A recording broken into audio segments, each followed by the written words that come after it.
Good morning, good afternoon, and good evening, and welcome back to Jamie Photography.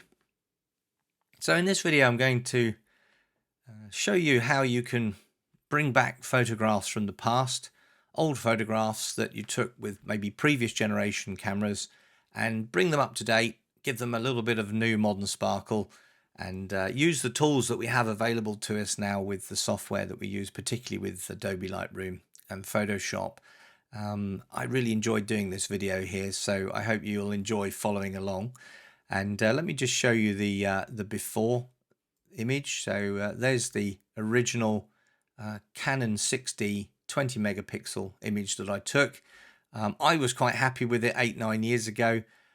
Now I've realized that we can do a lot more to these images nowadays, so we can change the skies as well. So as you can see from the previous image, even when I brightened the image itself, the sky was still relatively, wasn't particularly well lit, and there was quite a lot of noise coming from the old generation sensors. So I decided to do a sky replacement as well. So the sky I used is one of my skies, and I'm really happy to announce today that my website's going live, and on my website you can find out more about me. You can look at the gear I use. You can look at a number of my images. If you click on gallery, you can go through and see a lot of my images and bits and pieces. So feel free to have a browse. And I also have my first sky packs are available now. You're welcome to purchase those. The first set I have available is the night sky pack, and as you can see, they've been taken all over the world, from UK, USA, and South Africa. Got some fabulous skies in there. Really proud of those. You can click on purchase, and I'm offering the raw images that you can then adapt yourself for $9.99. So you can go in there, pick up 14 high-res images. Beware though, if you do that, it is a big file to download, because of course those images are all raw. And if you just want to go with the JPEGs where I've already processed them and they can go straight in, then you can purchase that pack for $4.99. So feel free to pick those up. And I've also got some workshops planned for this year. I'm going to do a separate video on the workshops I've got planned for this year. I had a successful 2023 workshop in London. It was really great. We made some great friends, and we had a great time. So 18th of May, I'm doing a 7-night workshop. So there is quite a lot of information available there. So just click on more information. It'll take you through. Still working on the details for my Paris workshop, which will be on the 8th of June. So if you're interested in that, feel free to just click contact and send me a message to say you're interested. And as soon as that information is available, I can send that out to you. And the really exciting one for this 2024 is going to be a 10 night travel across the south of England. We're going to go to Winchester, we're going to Salisbury and Bath, and we're also going to go and have a sunrise at Stonehenge. Really exciting. I'm looking forward to that. So I'm still working on the details there, getting the hotels sorted. But again, if you're interested, please click contact me, and I can put you on the list, send that information out. Should have that in the next couple of weeks. But anyway, let's get on with this video. So we're going to take this older image that we saw. We're going to convert it into a more modern image, and I'm going to show you how to do that. We're going to do a sky replacement, put some better styles in. We're going to do a reflection, improve the reflection, and hopefully bring the image that we have up to something that you would be much happier with. The raw file is going to be provided for you down below. I won't provide the sky. You'll need to buy that one if you want to buy that, but you can obviously put your own sky in, or you can go onto the internet and you can download a high resolution from the internet image of the sky if you want to do that as well. So feel free to do that. And of course, if you've got any questions or comments, love to see them down below. And if you enjoy the video, then please give me a like. And if you haven't already subscribed, it would be great for you to join me here on YouTube. Okay, let's get started. So taking an old photograph that probably you're not too happy about and turning it into something a little bit more spectacular. Well, where would we start? Well, this particular image was shot back in 2015. using my Canon 6D, which at the time was a great camera. I really enjoyed using that camera. It's 20 megapixels, and as you can see here, I did a 30-second exposure, f8, ISO 100. So trying to do all the right things. ISO 100 to reduce the noise. Obviously, I was on a tripod.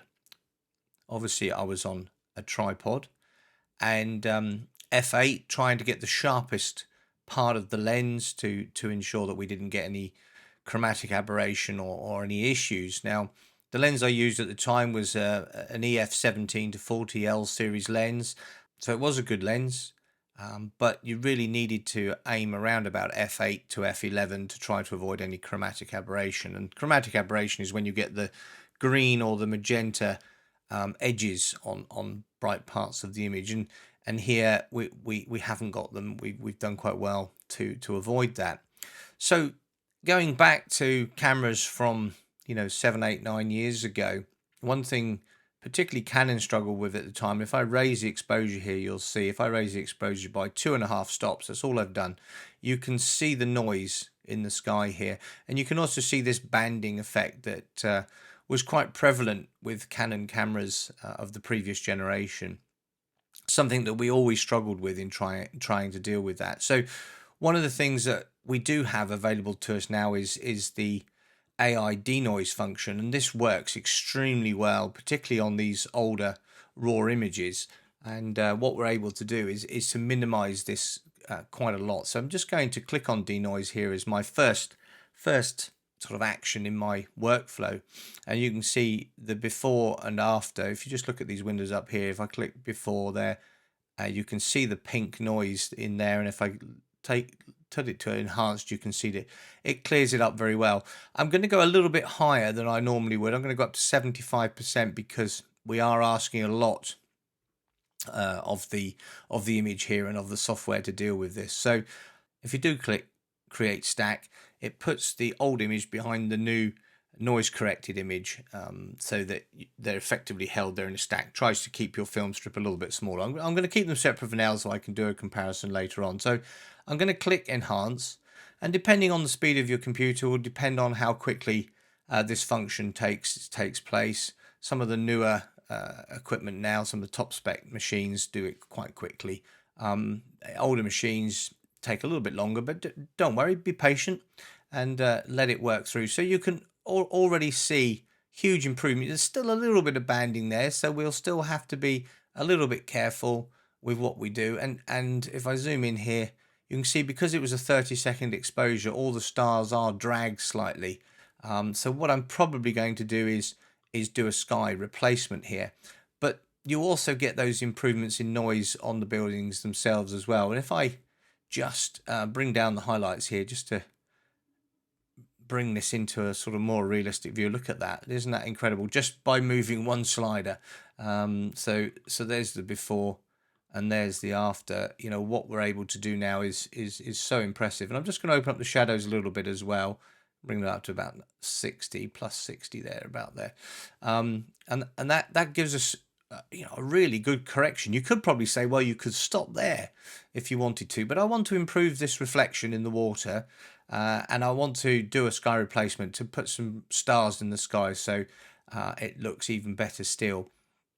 So one of the things that we do need to do, if we're going to do a reflection, we need to make sure that everything is vertical so that the reflection is parallel with the actual image itself. So what we're going to do is go down to transform, and we could click on auto, and I can do that, and it will make an attempt at it, but I want to be sure, so I'm going to click guided, and I'm going to take the edge of this building here, and you can see there's a little magnified area, and I'm going to take a click from there, and I'm going to go down to the bottom of the building, and I'm going to click down there, and then I'm going to take one over the other side over here, take the edge of the building there, same thing, run down to the bottom, and it will just give me straight line there and a straight line there.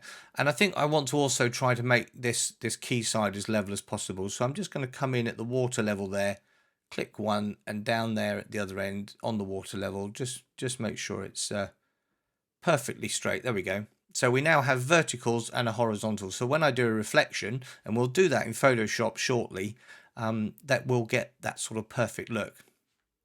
So is there anything else we need to do whilst we're here? Well, I think from a sort of lighting perspective, I'm quite happy with it. I think the church looks very good in the background there. Maybe we can bring up the color, just warm it ever so slightly, and maybe back off the magenta just a little bit, not too much, because if you go too far bringing the magenta back, everything goes sort of yellowy green, and we don't want to do that. If you go too far the other way, you get that sort of balanced point. So I think we're just gonna maybe, I'm probably gonna just go to +41 there, just try to find that sort of color balance.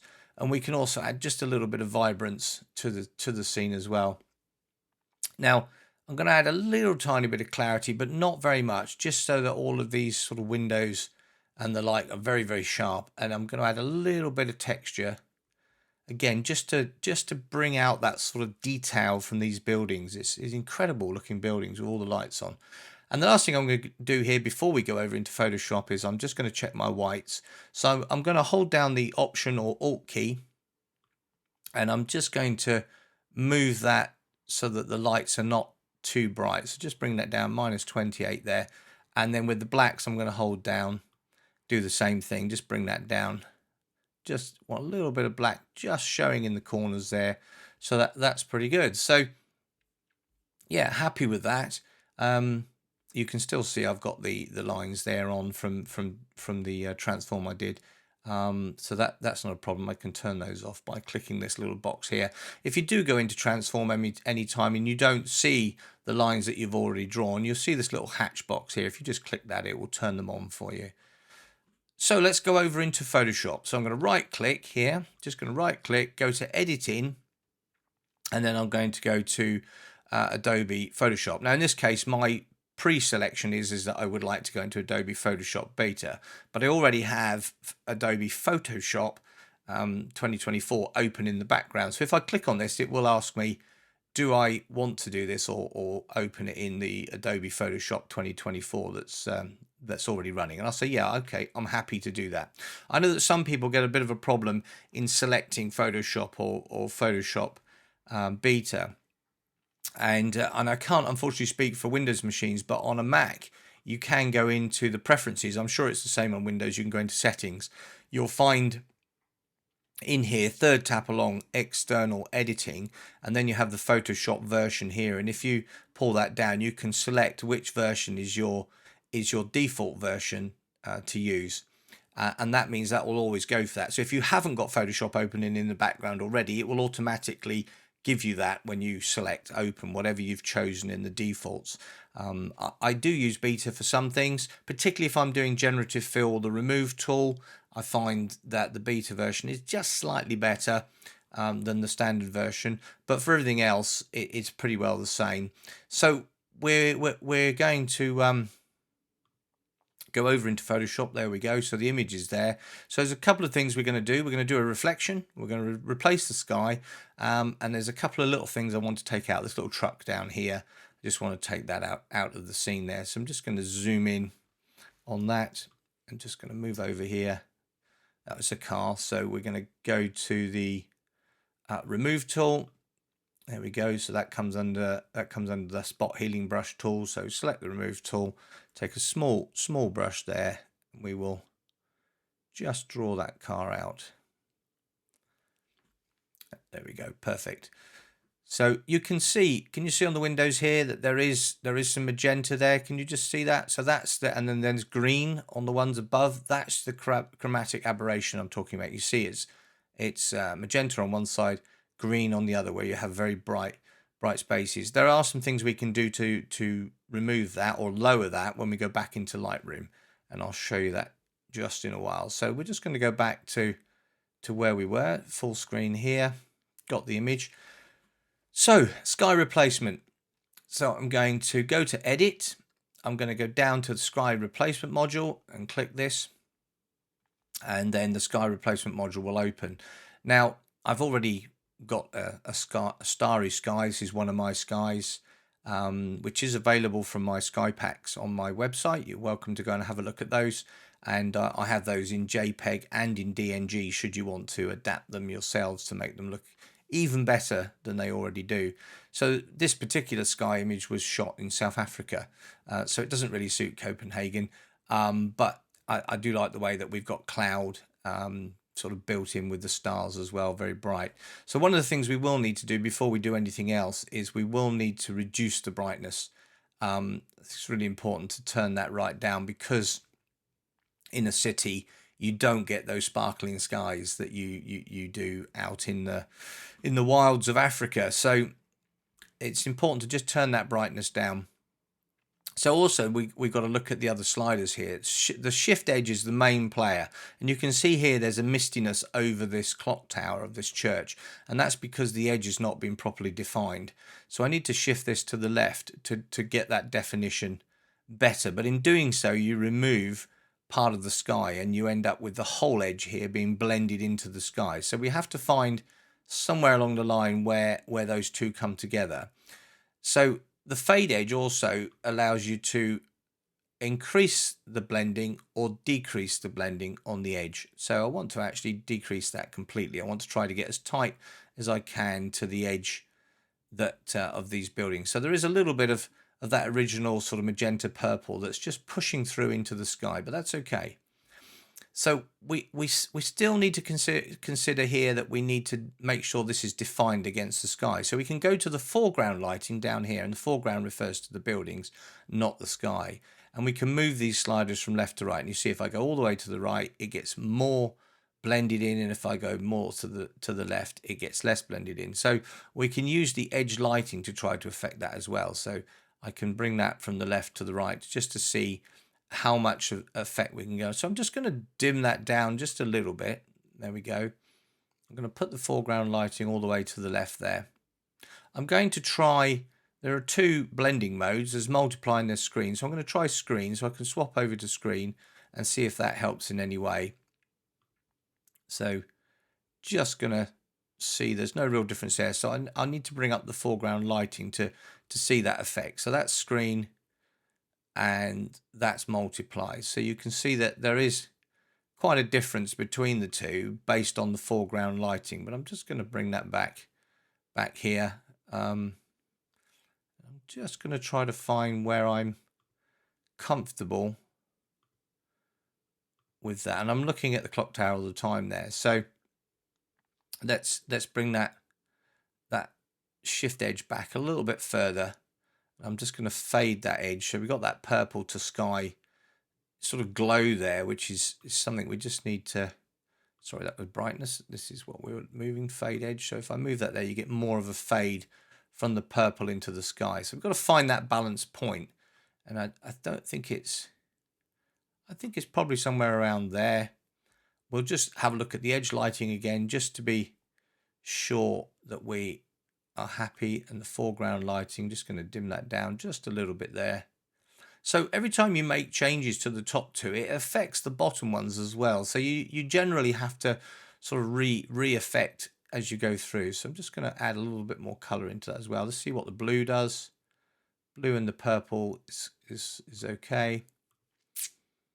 So yeah, that looks okay about there. And then I'm just going to be sure I'm happy with this here. I'm just going to just try to find that sort of balance point between the two. And I think it's going to be, I want that glow. That's really important. If I try to get rid of that glow, you'll end up with just sort of a halo look, really. That's quite dark there. So I'm going to go about there. So happy with that.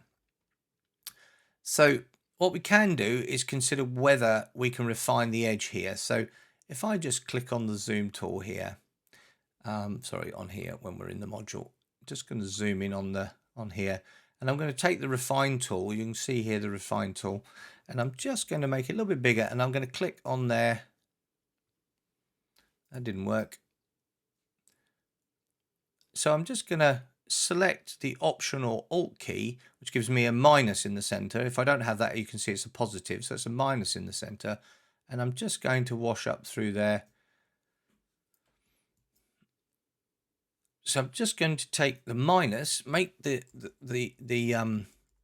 make it a little bit smaller, and I'm just going to pop it in on the top there. I don't want to overlap too much. I'm just going to come in on there. I'm going to click once, and then I'm going to shift click down, and I'm just going to draw that in. Try not to go over the edges into the sky, but I can just take out a little bit of that sky effect so that the clock tower is looking. So I've still got my finger on the Optional Alt key to give me a minus, and I'm just going to pop that in there. So there we go. That looks better. So I'm going to zoom back out, holding down the Option key to give me a minus. There we go. We can bring that back in. So I'm happy with the sky there. I'm happy with all this, all these settings here in the foreground. I'm going to go with multiply. The output, well, you get two output options. You get duplicate layer or new layers. Well, new layers gives you all of the separate layers for the sky replacement, so you can continue to adjust them separately if you want to.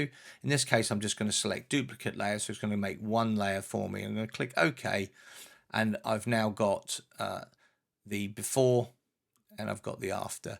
So I'm not too worried about the background original, so I'm going to delete that for now. I don't need it. Again, some people say, well, you should keep it in there. It gives you the ability to go back if you want to.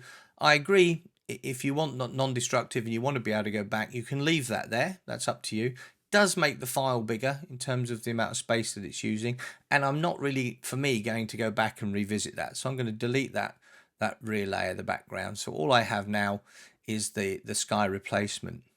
So we now need to do a reflection. So how do we go out doing a reflection in Photoshop? Right, first thing we're going to do is create another copy of this. So I'm just going to right click on the layer over here, and I'm just going to say duplicate layer, okay? And then I'm going to call that the reflection, okay? So just typed in reflection, you can call it anything you like. And so I now have a reflection on the top, and I have a background underneath. So at the moment, if I turn the reflection off, they're identical. So the top being the reflection, I want to turn this upside down. So how do we do that? Well, we select all is the first thing that we do. So Command or Control A will select all. I'm then going to want to select transform. Now that's Command or Control T, and you can find that that's effectively here, free transform. So what we can do is go Command Control or Control T. So now we're in free transform. So there are lots of things we can do here, and we can go up into this layer here and select the transform functions here. So we can select flip vertical. Okay, so if I click that, it will turn it upside down. You can also just right click when you're in free transform, and you get the same options, and you can click on those to take the selection that you want. So now we've got the upside down. So if I turn the top layer off, you'll see the bottom layer, okay? And if I put the top layer back on, you've got the reflection. So how do we blend these two together? Well, what we do is, firstly, whilst we've got the reflection layer selected, we're going to go up to the blending mode here where it says normal. We're going to select that, and we're going to go down to screen. And what that means is that the layer, you've now made the layer 50% see-through. So I can now see the top layer and the bottom layer. And if I select the move tool up here in the top left, I can now move the reflection layer, because that's the layer I've got highlighted at the moment. And if I move it down, you can see I can find the point at which the waterline meets. Can you see that? So I'm just bringing that up. You can see the two black lines there, and I'm just going to bring those two black lines together. There we go. Now the pink lines that you can see when we're moving, if I move that, the pink lines you can see show that you're parallel with the one. If I go slightly to the right, you'll see that the pink lines disappear. So if I come back, they'll come back in. That just shows that you're parallel, and you find there's a little bit of a snap to that. So we've now got the two black lines for the water level at the right height. So what we can now do is we can turn screen back to normal. So we now have the reflection, and turning reflection off, we now have the backgrounds, you see. So they're the two. So we need to create a mask to remove everything else that we don't want here, right? So whilst we've got the reflected layer selected, we're going to go down here to create a mask, okay? So layer mask. So I can right click on here, and I can say create layer mask, or I can just click this little flag down here and it will create one for us. So white conceals and black reveals. Okay, so you can see the top of the image here is black, the top of this little mask is black, and the bottom is white. So the bit that's black shows you the reveal, shows you what's behind, and the white conceals, so you're not seeing anything from behind. So you can blend with different levels and values here, but I actually want to make a distinct difference between the top and the bottom. And how I'm going to do that is I'm going to select a brush. So I can do that over here. I can go into the menu here and select a brush. Here it is. Or I can just press B, as you can see. So I've selected a brush. There we go. And I want to reveal. Okay, so I want black. So here's the colors we've got here, black or white. Effectively, if they're not black or white, you can just click on the top one there, black, and you can then go and select the color. And the very bottom left corner is where you want to be. So you want everything to be at 0.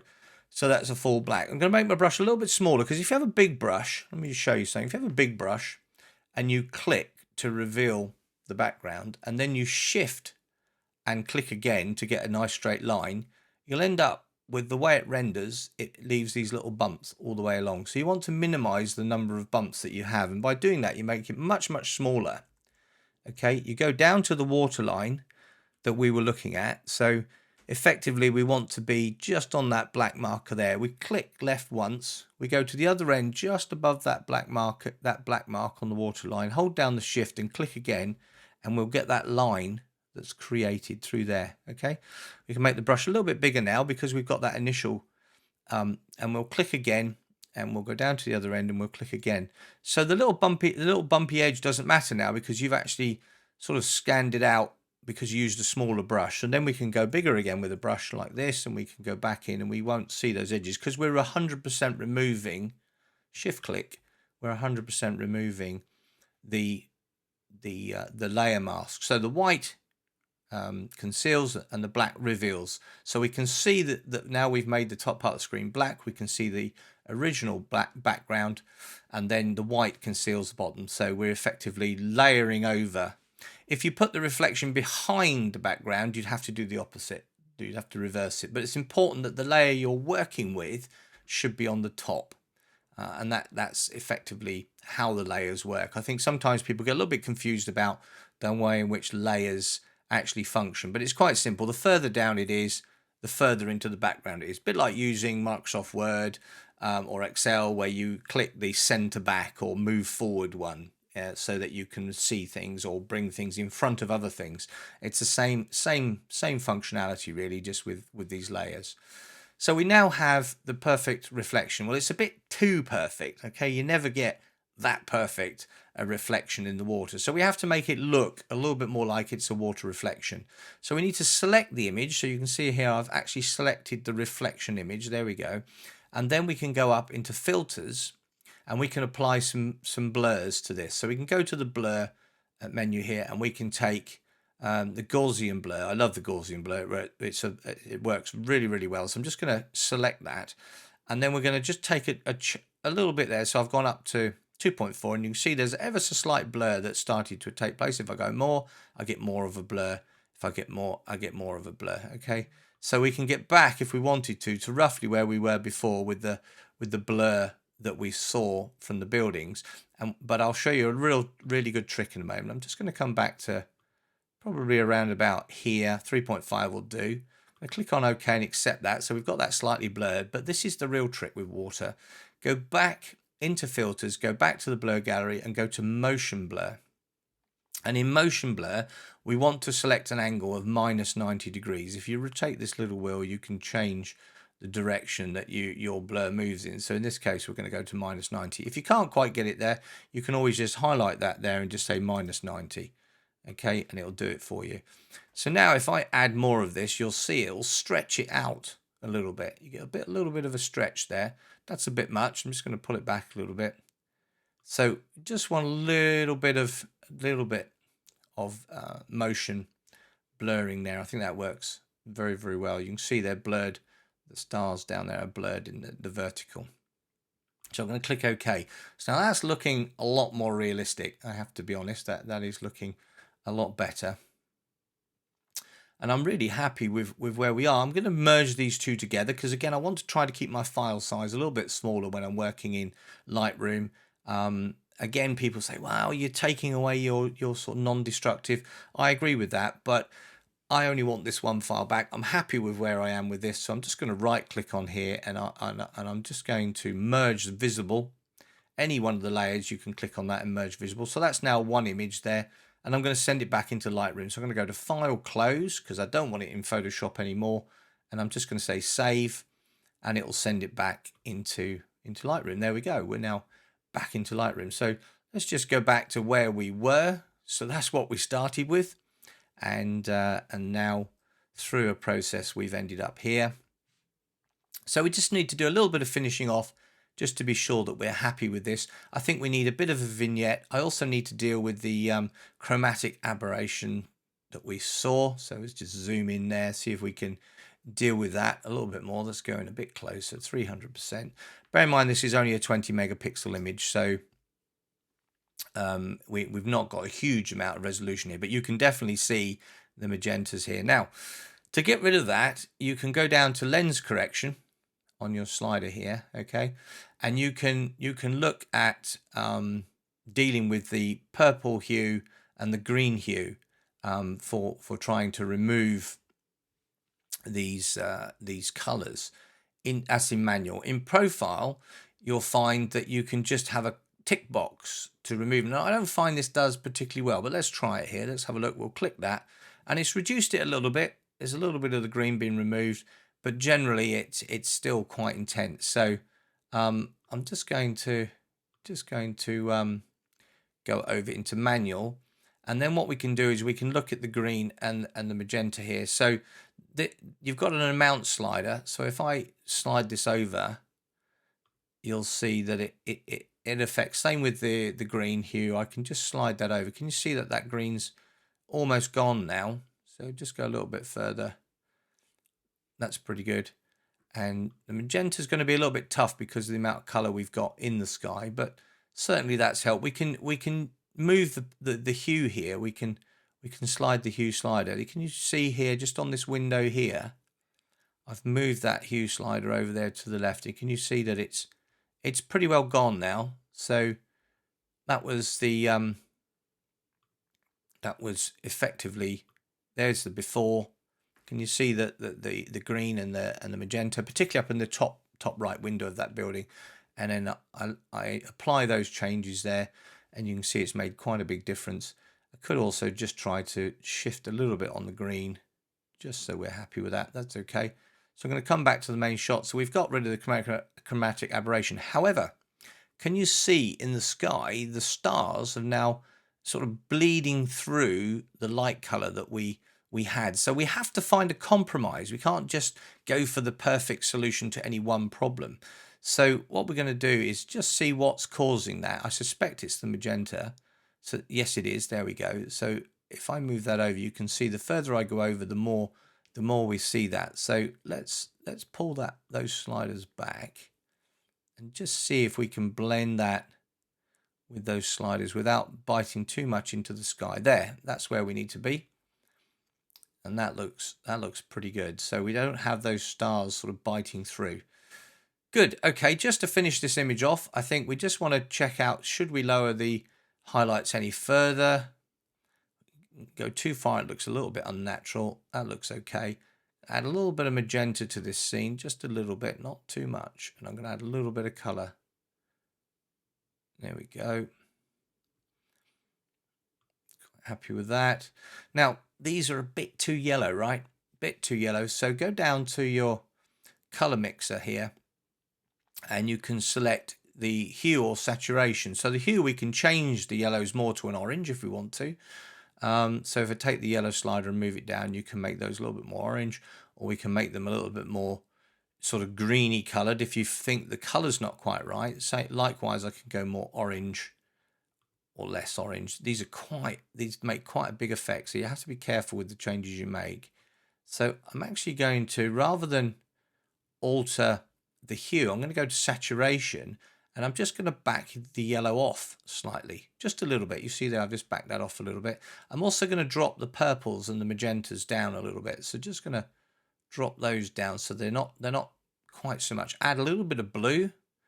So I love how the LED lighting sort of really lights up when you do that. Maybe a little bit of aqua just to balance that. And then let's think with the oranges, do we need more orange or do we need less orange? I think we need somewhere about a +6 and a little bit more red as well, just to make it pop a little bit more. So I'm thinking that's looking pretty good. Pretty good indeed. So we could color grade as well if we wanted to. We've got the color grades here. We could look at the purples and try to bring them into a slightly different shade. And you can do that. You've got your midtones, your highlights, and your shadows, and you can do those. But I'm going to do another video on that another time. Look at how we can blend these colors. But just to show you, I'll take the midtones here and I can shift the image around and give it ever so slightly different feel. Depending on how far you go, you can really make quite some differences here. And I think what we're going to do is head just slightly into the blue there. Happy with that. Just going to add a little bit of vibrance to make the color contrast pop. That's nice. Now I think just to finish this off, I think we need a post-crop vignette. We need to darken these corners, and I need to certainly darken the bottom shadow down here a little bit. We'll do that by going into masks. We're going to select a linear gradient. We're going to pull that linear gradient from the bottom up through there. We're going to drop the exposure down slightly, just so that we've got full 100% effect here and 0 here, so it's darker on this bottom edge here, and add in a little bit of contrast. So that's a little bit darker because you wouldn't get a perfect reflection in terms of light levels either. And then what I'm going to do is I'm going to come out of that mask. We're just going to look at whether we need to add any contrast to this whole scene. So I might just add a little bit of contrast into this scene here. Definitely going to add a little bit more clarity. Those stars pop really well when you do that. And a little bit of texture just to make that really work well. And then just to finish off, we're going to go down to the effects column here, go to post crop vignette, and we're going to drop in a post crop vignette, quite a big one, probably around about -30. But it's important when you do put a post crop vignette in, go to the feather slider and just feather that out a little bit. Yeah, you just want to bring that back just a little bit. So I'm actually going to drop that down a little bit more, probably to about -20. I think that works. I think that works really, really well. I'm just going to bring up the exposure just a little bit more, just so we've really got that detail there. So plus 30. Yep, I'm happy with that. Just going to check my shadows, just bring them up a little bit as well, +20, and maybe not quite so much, maybe they're 10. And then my blacks and whites, just going to check those, hold down the Option or Alt key, pull that over. The stars are lit up at the top there, so just going to back them off just a little bit. That's okay. And the blacks, just bring them down so we just see a little bit of black coming in there, -8. And I have to say, I think we're probably done. Just maybe just a whisker more on the exposure. Yep, I'm going to say that's a completed image. So hopefully you enjoyed that one. We didn't go too mad with masks this time, just a little bit there, but showing you some of the Photoshop techniques for making reflections, adding the skies, and changing an old image, an 8-year-old image taken on a previous generation camera. You are able, with the tools that we have today, still can make some really fabulous images, and still very sharp. 20 megapixels. Everybody has this megapixel craze these days. You can create beautiful images from sort of 10-12 megapixels upwards. So it's really about what you do with the image rather than the gear that you take it with. So anyway, I hope you enjoyed that. Please take a look at my website, jrmathlin.uk. Be happy to get some feedback on that as well. And feel free to give me a like if you enjoyed this video, and would love you to subscribe to continue joining me on my journey here on YouTube. Still having a great time. So I'd say for now, I'm going to say bye-bye.